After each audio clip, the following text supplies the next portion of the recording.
Live here at the offices of Scarce City. I am your host today, Chris Tremount, Chief Executive Pleb at Scarce City.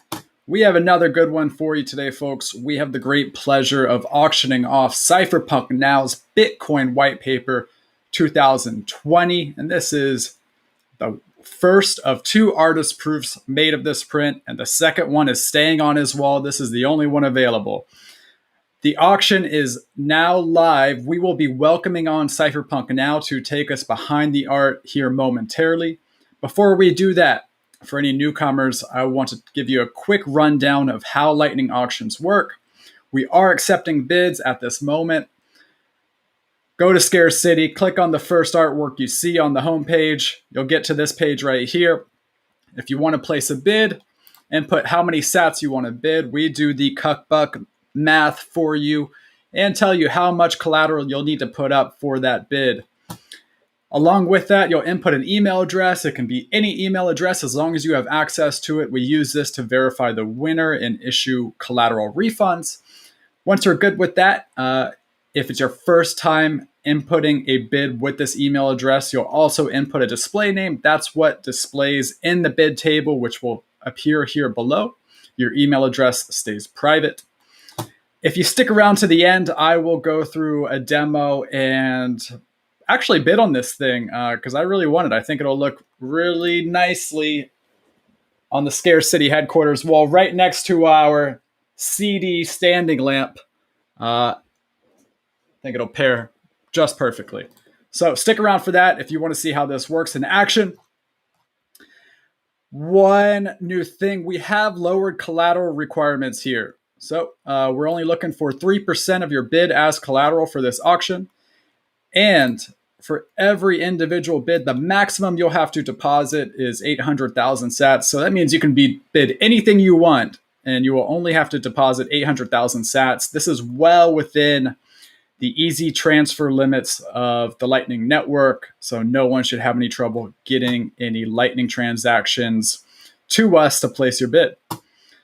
All right, without further ado, let's welcome on the guest of honor, CYPHERPUNK Now. Are you there? Hello, how are you? Hi. It's great to have you on. Great, can you hear me? I can hear you loud and clear. You sound great. Okay. Yes. All right, man. Well, thanks for joining us today. I'm excited. We're excited and honored to auction this beautiful piece off for you, and we want to get behind all the details. But before we do, I want to understand a little bit about yourself and help our audience understand a little bit about yourself. Before coming to Bitcoin, you were the co-founder of an organization that has similar ideals to Bitcoin. Do you want to tell us about that organization? Yes, this is like the main important point in my like last 10 years. What I'm talking about is the artistic life. I mean, we started this project with the group of which called Stohoven, and we did some public, like to say, some art in public space before. Like this group starts in 2002, and we did some great things, like the atomic explosion in simulation of atomic explosion in TV broadcast, in live TV broadcast. And we did spoofing of parliament in like 200 people were receiving and sending political statements, and we were always playing with this kind of technology mixed things, because when we were interrupting the live broadcast, we need some hardware to make it. When we were spoofing this parliament, we needed someone who were able to make it. It was 2012. And in that time, we met some people from Slovakia, which became members of this art group Stohoven. And those people were hackers, and they were introducing us they were introducing us the Bitcoin in that time. And we together started this project Parallel Polis, which is building in Prague. It's a non-profit organization, and we are like we started in 2014.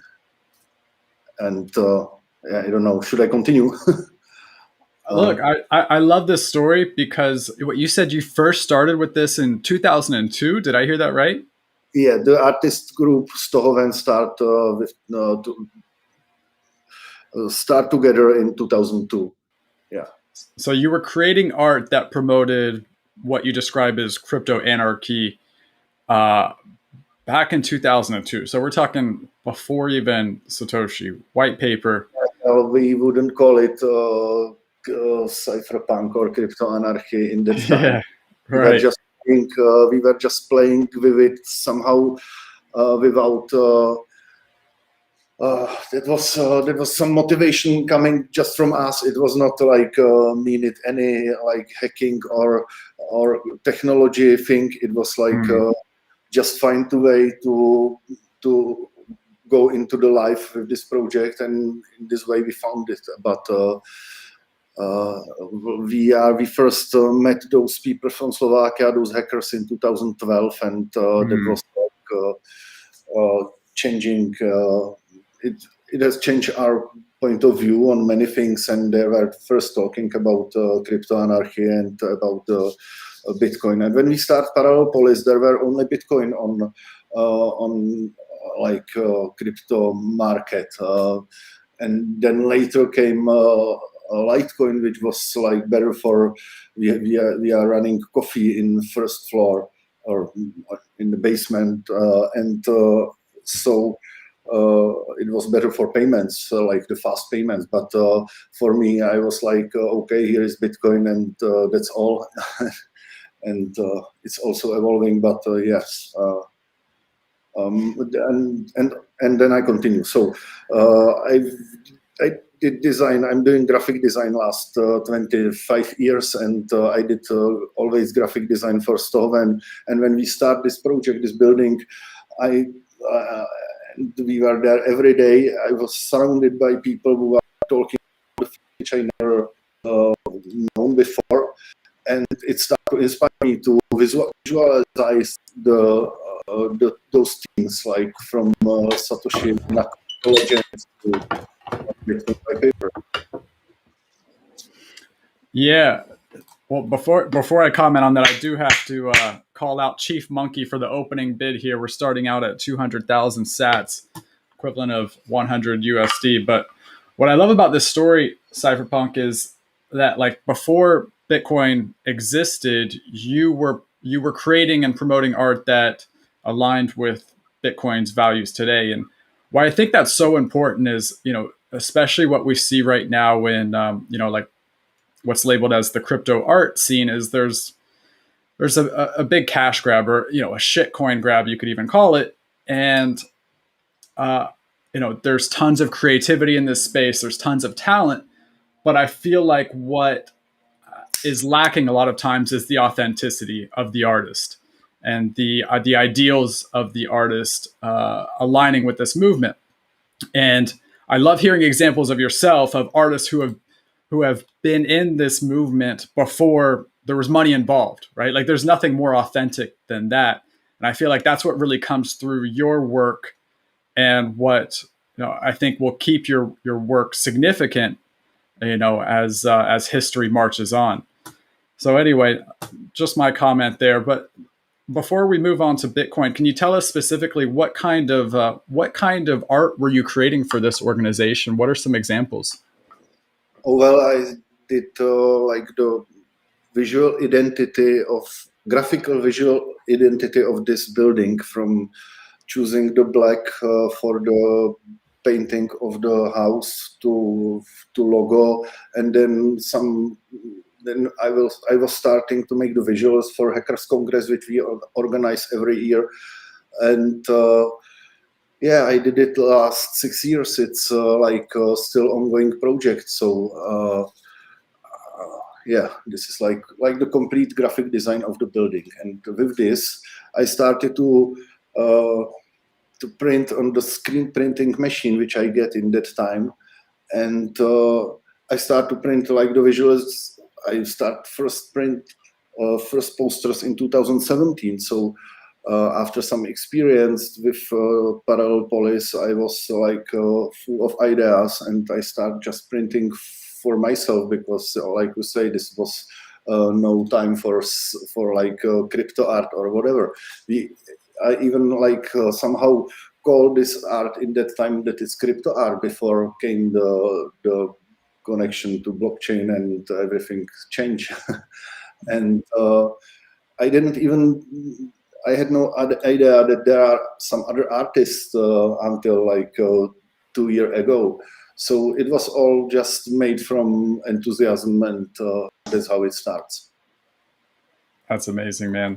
So it sounds like through this organization, you were introduced to Bitcoin. It sounds like you guys had a coffee shop that accepted Bitcoin. Was that how you were first exposed to Bitcoin? Exactly. It accepted only Bitcoin and Litecoin, and in sometime in Monero.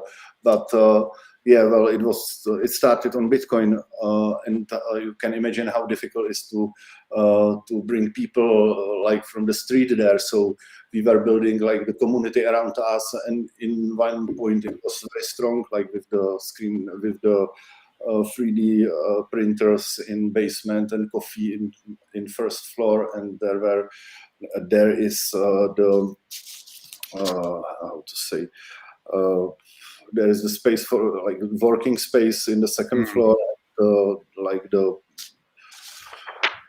big space for discussion in third floor, and Right. that's how it's still running. It's still running. Where is it? I mean, I got to visit this at some point. Yeah, it's based in Prague, in Holešovice. Yeah, it's a black building. You will find it. Amazing. All right. So you have a lot of experience. I mean, more than really most in this space of creating art that promotes what we call today is Bitcoin ideals, or what we called before as crypto anarchy ideals, or even before that, I don't know. But like, what from your experience, what do you think? How do you think art plays into the adoption of these movements, whether it's Bitcoin or crypto anarchy or whatever you want to call it? Yeah, I would say we are still in some phase of underground, and if it's true, there is always artists. I mean, now with the NFT, it's changing a lot, and it's like it goes big, but with definitely the last 5 years were the time of Bitcoin underground, and the art which was made in that time has important role in history of Bitcoin. Like every art in every underground which was before, like with skateboarding or techno scene and before. Yeah. All right, so let's talk about the work we're auctioning off today. This has gone through a story. Can you start us from the very beginning? What inspired you to create the original Bitcoin white paper print? I was thinking about how to visualize the white paper, or at least the abstract, and I played with the team some time, and that was the first and final idea. Before I make some other sketches, but that was like the end of the time of end of some like time period. So the dinosaurs and Bitcoin, it's also like coming from the memes and the Twitter discussion or discourse, like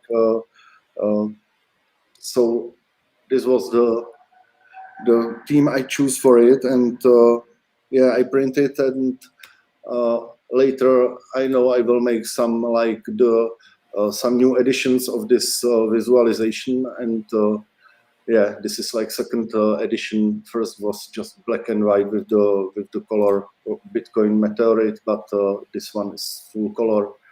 It's 10 colors silkscreen print, and yeah, that's where the inspiration coming. This like Twitter and Bitcoin discourse and memes. Yeah, I could totally see that. Yeah, there's so much here. It's one of these artworks. The more you look into the detail, the more you see it. It took me a few looks to realize that the river here is flowing with fiat, and you have, I can't pull it up right here, but you have there's like a little mouse. Yeah, this is actually it's a rat which is signaling to the dinosaurs that they have to do something. Like those are the sharks of the fiat, which are already knows that they have to switch for Bitcoin, but the dinosaurs still are just laughing, and they will realize only when Bitcoin meteorite is hitting. That's amazing, man. And you know what really comes through in this piece too is your unique style, and it's hard for me to really categorize, and I don't want to categorize it, right? I don't want to like try to put your style into a box, but it makes me feel nostalgic for kind of like the early internet days in the 90s. I don't know if that's just me or if that was your intention, but can you just tell us a little bit about what have been kind of your biggest artistic influences that helped you develop your style that we see here? Oh yeah, it's you know what, I feel that I'm in this like time finally finding my style, which is somewhere between the engraving and the pixels, which I'm using in last prints, and I feel I finally found it. Before I did the prints, the prints were made just like I first drawing and then making sketches, and then I was trying to print it, which I was learning last years, and finally I can say I can print like what I want, but it took some time. And yeah, my biggest inspiration coming from 90s, where I first time seen the magazine Reagan made by Carson, and that was like strongest inflation. You know what? In the when you 20, you are like absorbing many influences, and then somehow the rest of your life you are inspired from the time when you were like young. So, so yes, the 90s are somehow my roots. Also, this engraving coming from some movies made in Czech Republic, like in 70s, and that was my inspiration when I was kid. Or somehow I seen those movies very very interesting. So the engraving I'm using on my artworks like last like forever, I think. Yeah. That's so cool. I had not heard of this magazine Ray Gun. Seems it Uh, was just before my time, but I'm definitely checking it out. I'm on the YouTube or the Wikipedia right now. Let's yeah, see. yeah, like We got a David Bowie cover. Let's see what this looks like. October 1995. Oh no, that's not the cover. no visuals, That's but this just was like super strong graphic design combination, fax machine and copy machine, and like great typography. It was very new in that time. And this is awesome. Yeah, I'm gonna have to check this out. Um, all right, what else do we got for you? You know, one thing that's I've noticed with you, Cypherpunk, is you have this very authentic kind of traditional art. Not traditional is probably not the right word, but you've been an artist for long before Bitcoin, but you've also embraced NFTs to some extent. And I know this is obviously an area of conflict in Bitcoin, where many Bitcoin maximalists believe that NFTs are just another shitcoin. What do you say when you talk to those Bitcoiners about NFTs? What are your thoughts on NFTs? They don't talk to me because of, but I would say I'm just looking forward for RGB and an NFT on second layer of Bitcoin, which I believe it will came in next year. And it will change everything from my point of view. I still believe it. It's ongoing, and there are people who are concentrate on it because it's absolutely. You know what? There are. So when we start Parallel Polis, there was only Bitcoin. I was like, what is it when Litecoin came? And then Ethereum, I was like, why even I should think about it, because there was Bitcoin. So I didn't care about it. And then I went to Baltic Honey Badger in 2019 when I decided finally that I will stop all my freelance graphic work and will 100% focused into the let's say crypto art, because there were no NFTs in this time, or I mean they were just starting, and I was like, okay, what do those people on my Twitter feed are talking about? What is it, this NFT? And yeah, I seen it's on Ethereum, and that was after I was on this Baltic Honey Badger, where I absolutely were hardly influenced by the toxic maximalist. It was a great event, and it was somehow the start of my how to say of my real art life, because before I was freelance graphic designer. I started works which were not commercial, and I printed on screen printed. That was this is still my like goal, that I have this screen printing machine. You know, I can go this analog way, but back to the NFTs. So I was like, I need to try this because it's somehow new way of distribution of art, and I was just curious about how it will goes, and actually, actually, my first NFT is holding by Chief Monkey, I think. So you know what? You are just trying the new technologies, and in 2019, it was just like the family of the people. There were like 100 people altogether who were minting their art on on Ethereum, and they were like stoked about this all things which will change the art market. So let's talk about it's good on Ethereum or not, but let's not talk about the blockchain art market, because this is clear it will have the future. And yes, this is shitcoin on Ethereum, but somehow I found that there is the diversity in the universe, and there is also Coca-Cola and Pepsi-Cola and another 20 shit Cokes, and it exists. I don't know why, but I don't own Coca-Cola. I don't know. Coca-Cola maximalist. Yeah, I completely believe in Bitcoin, but somehow maximalists would not like to hear it. But there is diversity. Some other shits will stay. Yeah, I hear what you're saying. Look, I mean, my belief on this thing is the world's getting more and more digital. The ownership of digital goods is going to be more and more common.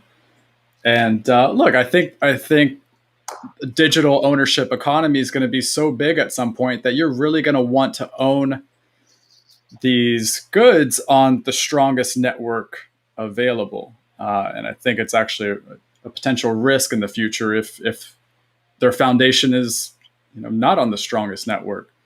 Definitely. So, and this is the reason why I'm somehow not strong in NFT. I was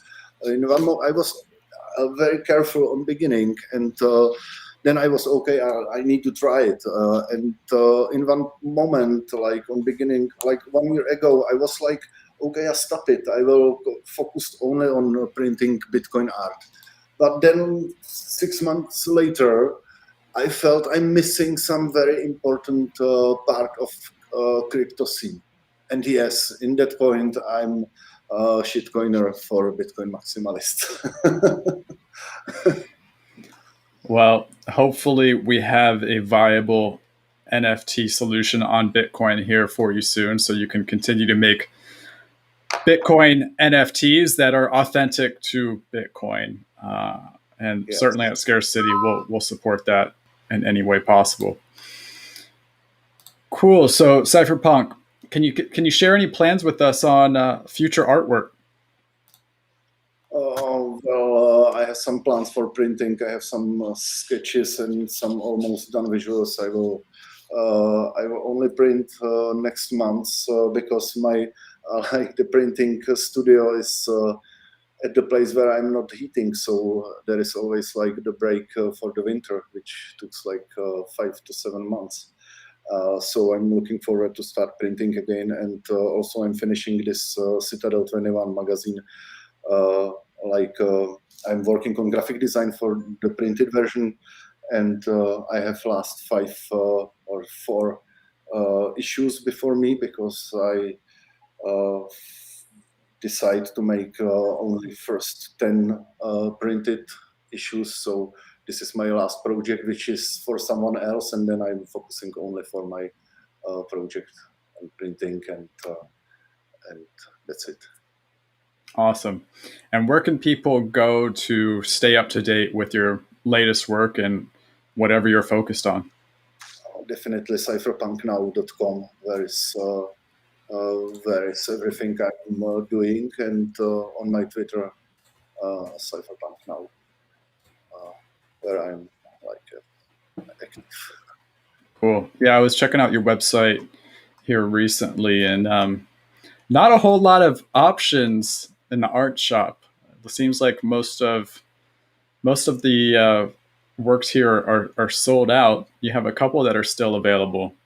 Yeah, that's like biggest surprise for me, and it all somehow happened in last 2 months when I was when I start selling, or I mean, when I was last print of this Bitcoin white paper, which was somehow seen by Max Kaiser, and he bought it and promoted then later in his YouTube channel, and that kicks everything. Like it was very fast, and I'm happy for this because it was all like the prints which I did in last 3-5 years, and I did it into my archive, and I know that there will come day when it will be like when it comes on public, but in the time I was printing it, it was printed just because I love this combination of technology and analog. It's a very special work. It visualizes the current state of the Bitcoin story very well. We have a new bidder, the Zeke, coming in with 300,000 sats, sitting around 150 USD. So yeah, check out cypherpunk.com to anyone who's listening. There's a couple artworks there you can still get your hands on, but not a whole lot of other options. So if you really want a special piece, I suggest bidding on this auction. But you're going to be up against Chief Monkey. You're going to be up against Physique, and I'm going to be placing a bid here shortly as a demo. But more than a demo, I really want this thing on my wall. So look, Cypherpunk Now, thank you so much for joining us here today. We'll let you go. But best of luck with the auction, and we look forward to catching up with you soon. Thank you, Chris. I'm looking forward for next. All right, sounds good. Take care, man. We'll talk to you soon. Soon. Bye. Bye. All right, if you're still with us, I'm going to take you through a quick live demo. We do have a bid that is pending at 400,000 sats. Well, I guess I'll bid 500,000 sats then.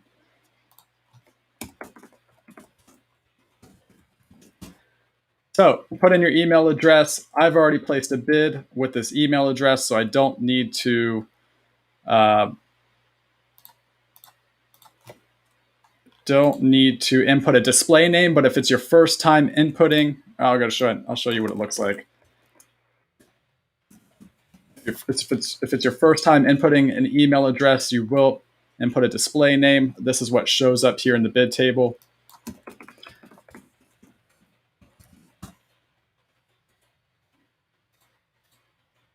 I've already done that, so I don't need to input that display name. We give you some important messaging here. You'll be directed to BTC Pay server to pay a collateral payment.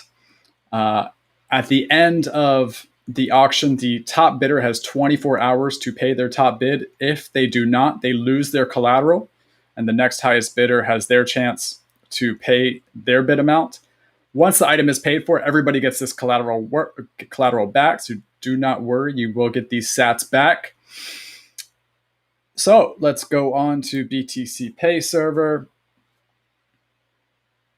You can pay here with Lightning, 15,000 sats. You also have the option to pay on chain, but keep in mind, if you're paying on chain, we do need confirmation for this payment within the standard auction time. You will get wrecked on fees. And within the final 15 minutes of the auction, which we call the hot zone, we disable Lightning payments. That's because we need to make sure these bid deposits are confirming within the auction time. All right, so I have my invoice here. I'm pulling up my Breeze wallet. I'm scanning the QR code. I'm approving the payment.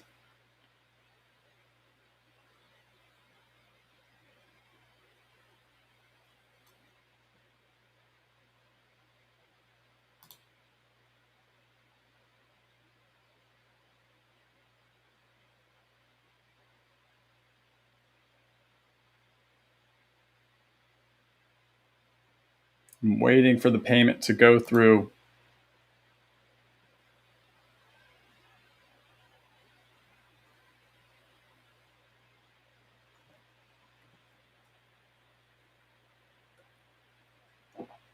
Not my quickest confirmation, that's for sure.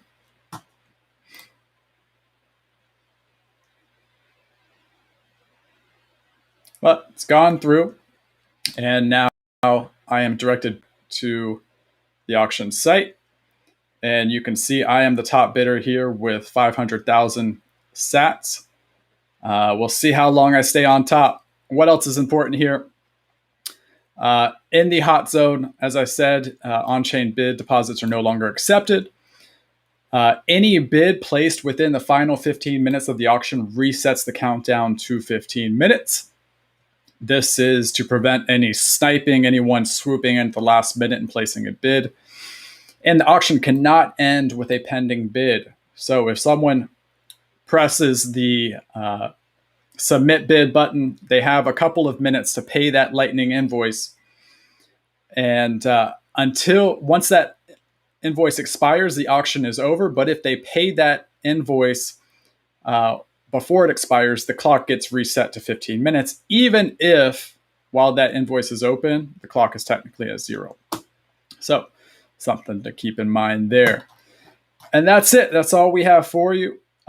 This auction has 23 hours and 25 minutes to go. It'll be a fun one to watch. I would love to stay on top and take this one home, but I have a feeling I'm going to get beat out. We'll see. All right. Thanks, everybody, for tuning in. We'll talk to you soon.